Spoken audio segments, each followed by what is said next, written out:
Sometimes Tai Chi is done fast, and sometimes Tai Chi is done slow, which makes a lot of Tai Chi beginners wonder whether or not it's just random or maybe they can just make up their tempo on their own.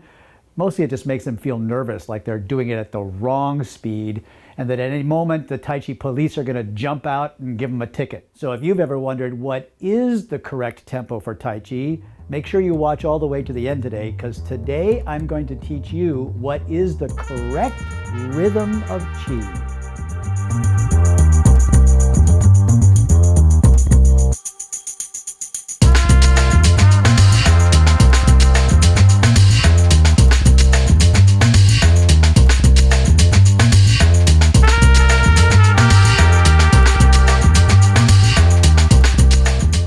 Hi everyone, it's David-Dorian Ross, and welcome to another episode of Learn Tai Chi at Home.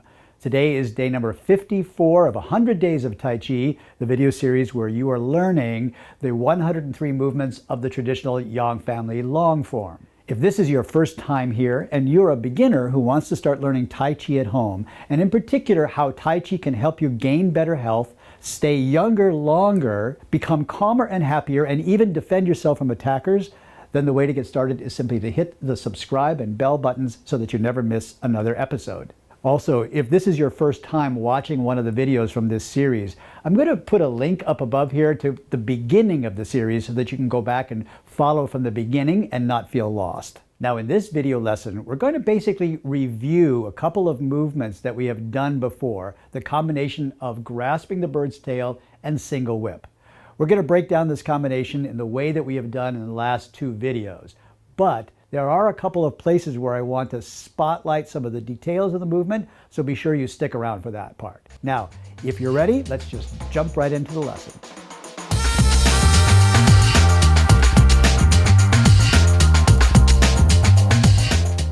In today's video lesson, we are covering movements 60 and 61, grasping the bird's tail and single whip.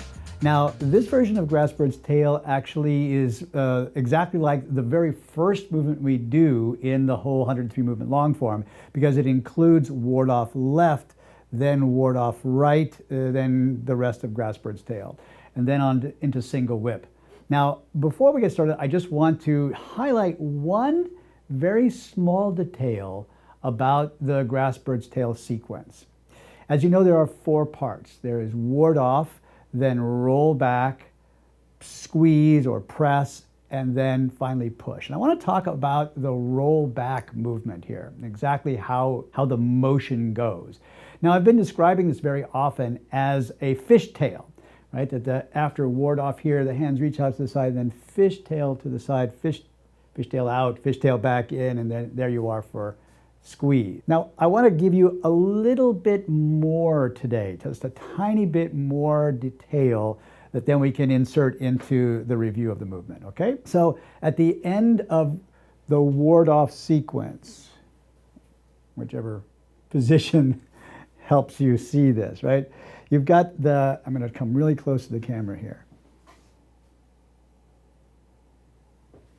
You see the position of the fingertips right there by the wrist. Right, that is the ward-off position. And then they move to the side.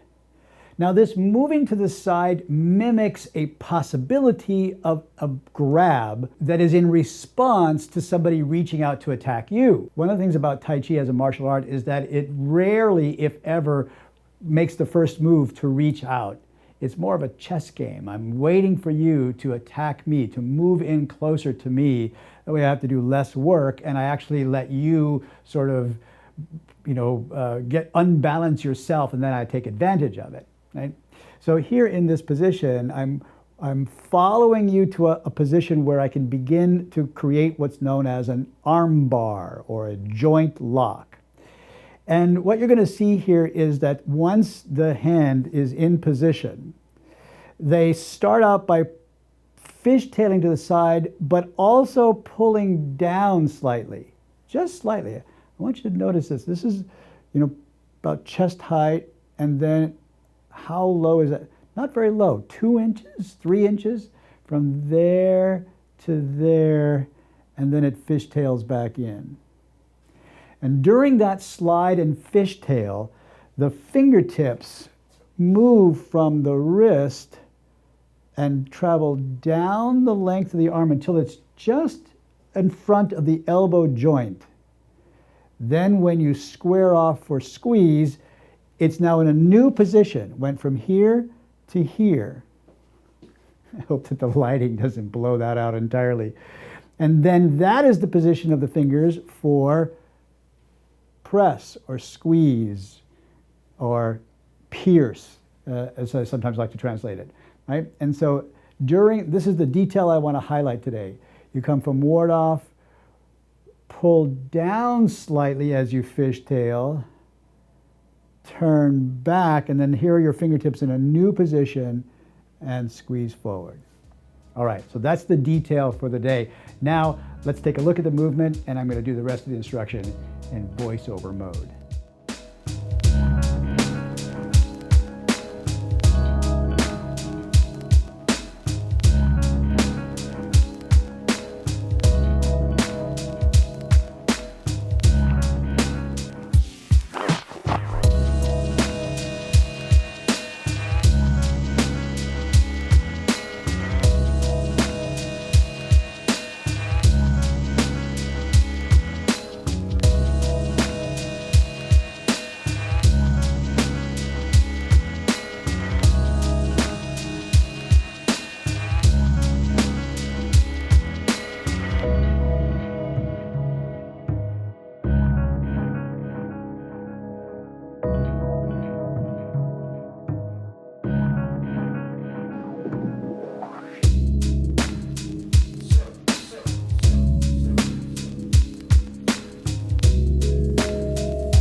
The first thing, of course, is to take a look at the footwork. Sitting back to empty out the right foot. The right foot turns in 45 degrees. Then step forward with the left foot straight ahead towards the open the door position, but at the last moment, the body turns so that you're facing to the right. Now sit back and empty out that left foot and turn those toes in 45 degrees. The right foot will step straight forward. This is to the right of the open the door position for ward off. Now, once you're in a bow step here, you simply sit back over the back foot. The waist turn will happen here. This is part of roll back. Square up the hips and then straight forward into a bow step again for squeeze. And then again, sit back onto the left foot and forward again onto the right foot for a final bow step, and this will be the end of push. Now, sit back again, empty out the right foot, and the waist turns strongly to the right, and those right toes crank even farther than 45 degrees. They come all the way pointing forward. Sit back on the right foot, and look, watch the left foot releases. It's pivoting on the ball of the foot there. Then steps out wide to make a channel for the final bow step in single whip. Next, we take a look at what the hands do. Now, sit back from parting horse's mane and turn to the right. We've got two ward-off hands. We've got a right ward-off and a left ward-off.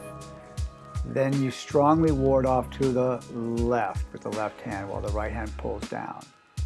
Sweeping back, we've got a left ward-off hand, a right ward-off hand scooping under, and then the left hand comes down and the right hand rises.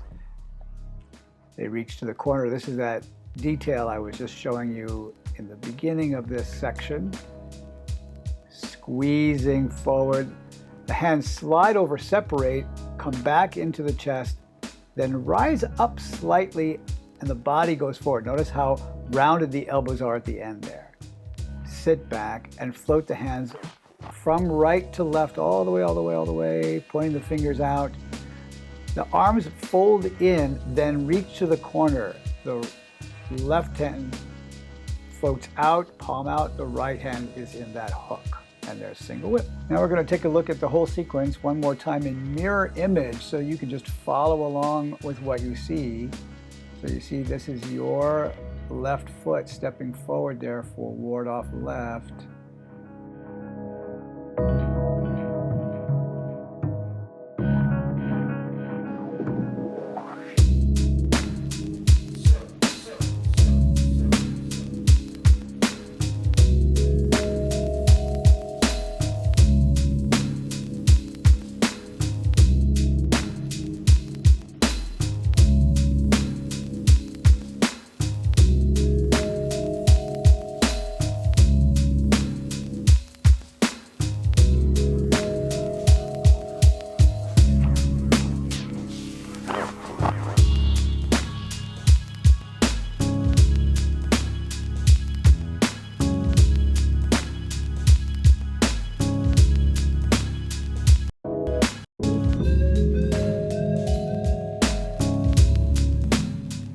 And last but not least, let's take a look at the whole routine one more time.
Today's viewer question of the day comes from Rich Goldman, who asks, what is the proper tempo in Tai Chi? Still having a hard time sort of feeling that out. Well, Rich, that's an awesome question because it is a little bit confusing. And the first way to understand this is that tempo has a lot to do with the style of Tai Chi that you're practicing. So there are actually lots of different styles of Tai Chi. We recognize 5 main families, but that by no means covers the full breadth of all the different Tai Chi styles in the world. So the most recognizable 5 main families are the Chen family, the Yang family, which is what we're learning here, the Sun family, the Wu family, and another Wu family. So those are the 5 main styles. The Chen and the Yang are the most well-known, and the Chen style is the one that goes fast and slow. It's actually mostly slow to build up a lot of stored up energy, and then it comes out faster, it kind of explode. And here's the thing, when that explodes out, the best way to understand this is not to try to go faster. The speed is already built up inside, like you've already turned on the water hose and you're holding it, you got the nozzle there and all the water pressure is built up, and then you press the lever and the water just spurts out already at full force. That's the way that the speed happens in fast Tai Chi. Although there are movements in Yang style which are also done fast. There are fast sets where we mimic very similarly to the style of Chen style. But in Yang style, for the most part, the tempo is even and continuous and flowing without any abrupt changes of tempo throughout the entire form. Now, how slowly do you go? Well, that's kind of a reverse chicken and egg question. What's the reverse chicken and egg? I don't know. But the tempo is timed to this long form that we are learning right now. And so all of the shorter versions and the smaller combinations or whatever are timed to be consistent with how long it should take to do this whole long form. So this form that we're learning right now, see if I can just mimic the first couple of movements, are done so that by the time you get through the whole routine, it takes between 24 and 27 minutes, right? A little leeway in there to, so that sometimes it's going to be different, but right in that small window. If you do it in a shorter period of time, it's said that you're going too fast, and there are probably some speeding up that you're doing and the chi is not flowing, very well. But if you're doing it too slowly, then there are stops and starts. They're what we call hollows and projections. And so again, the chi is not continuous. Right in that window of time is where your movements are consistent and the chi is flowing properly. So for example, we're at movement number 60 today, 60 out of 103, that's, approximately 60%.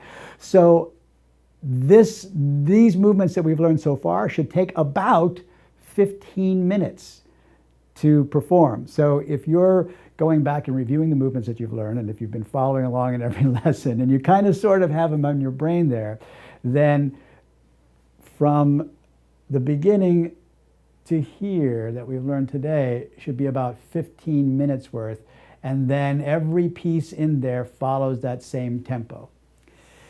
Now, I know that's not quite a satisfactory answer, and there isn't really a consistent way that I can tell you it has to be at this speed. So what I'm doing whenever I teach my students' classes is I am sort of silently leading you in the correct pace and tempo, like a mother duck with her ducklings, follow along behind me, so that after a while you will get used to this pace and you'll just think, oh, you'll just sort of embody this particular rhythm. And in that way, teachers pass along this tempo to their students. I hope all that made sense. Here is one basic rule of thumb that I've always taught for 40 years. Most of the time, as slowly as you think you should be going, you could probably go a little slower. Now, if you've been watching the videos from the last couple of days, you'll notice that I have been using voiceovers to describe and instruct some of the movements. Now, just to let you know, this makes the whole editing process for the videos a lot easier for me. But I want to make sure that I'm still giving you really good and followable, I just made that word up, instruction. In fact, what I have in my mind is that I'm going to mix together voiceover technique along with real-time instruction when I want to detail or highlight some movements or nuance of the action. But what I want to know from you, sort of my question for the day for you, is how is the voiceover process working? Are you able to follow me when I'm doing the voiceover, or do you get lost if I'm not talking to you while I'm breaking the movement down? Please leave your comments and your ideas below in the comment section, and thank you in advance for your valuable feedback. I really appreciate it. Well, we've come to an end of another lesson, and I hope that you enjoyed every single minute of it. And if you did, please go down below and click the little thumbs up like button. Really appreciate it. And as I've been saying lately, if after watching this episode you start to think to yourself, maybe I could learn Tai Chi at home, then all you've got to do to get started is just click that subscribe button if you haven't done so already. And then we'll be able to work together, because there's a lot more lessons where this one came from. In fact, tomorrow, in tomorrow's lesson, I am going to teach you one of the most basic yet fundamental and important skill drills in Tai Chi, a must-know for both beginner and advanced. So make sure that you watch for tomorrow's lesson. One thing I haven't mentioned in a while is how much I'm enjoying your comments and questions. Thank you so much for all of them. I'm really learning a lot about how the beginner's mind works. Even after 40 years of teaching, you're really helping me understand that a whole lot better. And I think that your comments and questions are making every episode better. So thank you for all of those. The other thing that I haven't said in quite a while is please continue to share these videos with others. And I'll remind you about why. This 100-day series is going to be like the mayfly. It's going to last for 100 days until we get through the whole 103 movement series, and then maybe one more month, maybe 30 days, I don't know, maybe not, maybe less, of skill drills and practice techniques, just so that you can really of memorizing this 103 movement form. And then after that, it's gone.